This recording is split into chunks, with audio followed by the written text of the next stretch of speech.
বাপের বাড়ির সবাই একসাথে হওয়া মানেই হচ্ছে শুধু আয়োজন আর আয়োজন। আয়োজনের কোনো কমতিই তারা রাখে না। তো আজকে হচ্ছে গেল দিনের আকিকার ভুড়ি রান্না হবে। তো আমি বললাম যে, "আমরা ভুড়ির সাথে কেননা একটু ছিটে রুটি খাওয়ার চেষ্টা করি।" তো সেই জন্য যেই ভাবা সেই কাজ। ঘরে কোনো চালের গুঁড়ি ছিল না।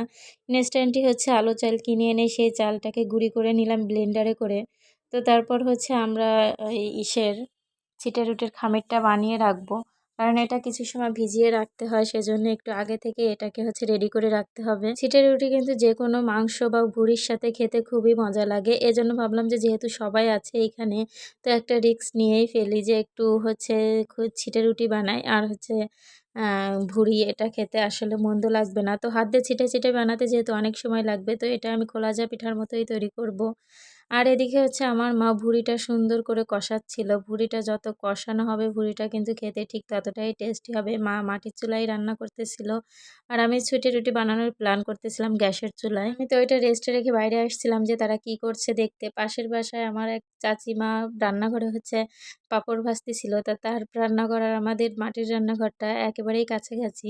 তো সে আমাকে পাশ থেকেই হচ্ছে পাঁপড়গুলো ডেকে দিল যে, "এনে তোরা কয়ভাবে গুনে খা।" আমরা আসলে খুব হইচই করতেছিলাম বাসায়। তো আমাদের কণ্ঠ শুনে সেও বসে থাকতে পারল না। তো পাঁপড় ভাজা খেয়ে আমি চলে আসলাম হচ্ছে চুলার কাছে।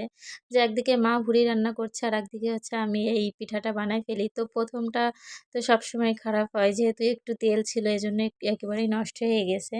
পরে হচ্ছে আমি একটা কাঁটা চামচে একটু কাপড় বেঁধে আমি সুন্দর করে অল্প, অল্প করে তেল দিয়ে বানাচ্ছিলাম। দেখেন কত সুন্দর হচ্ছে ছিদ্রগুলো।